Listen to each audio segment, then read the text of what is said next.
Mandla Mandela says it was evident that South African activists detained by Israel were targeted and subjected to extreme harassment by Israeli officials because of the country's genocide case at the International Court of Justice.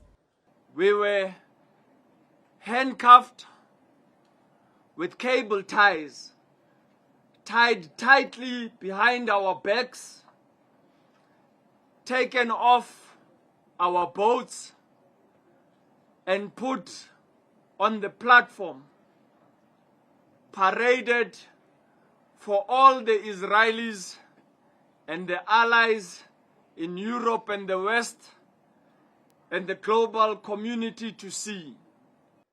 The group touched down to a hero's welcome on Wednesday after 5 days in detention in an Israeli jail. They detailed how they were strip-searched, denied access to lawyers, and tormented by Israeli officials. Still, they say they would do it again. I don't think any of us have a single regret for joining the Global Sumud Flotilla. It doesn't mean it was easy.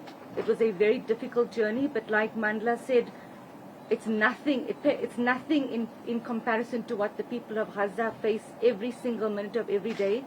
But there wasn't a single regret from any of us at any moment in time, even in our hardest moments, that this is exactly where we wanted to be and needed to be in that moment. And this is the mission we wanted to be on.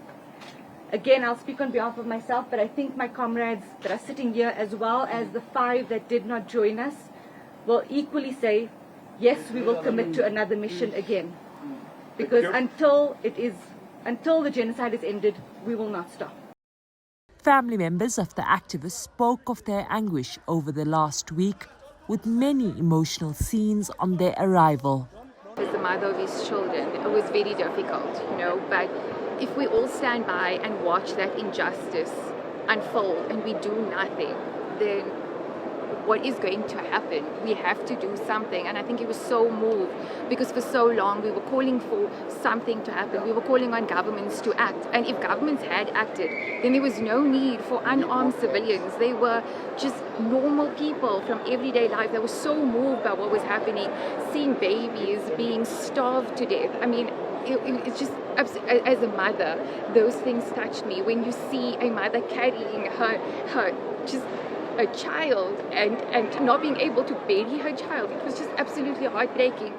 Government says they will debrief the group and consider action following reports of rights violations. The president has sent his well wishes that they are back and really is happy that they are safe and sound back home. We will still be able to debrief with them to understand fully what they had undergone, what they have experienced. But once again, we're really glad that they're home, they're able to be with their families. And as Minister Lamula had said, this was a noble humanitarian initiative that they were trying to fulfill.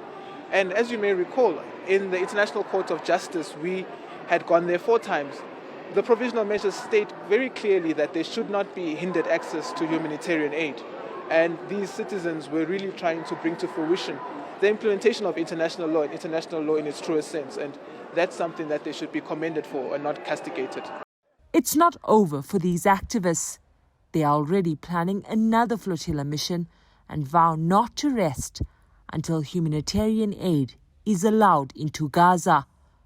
For Newzroom Afrika on Channel 405, I'm Qaanitah at OR Tambo International Airport.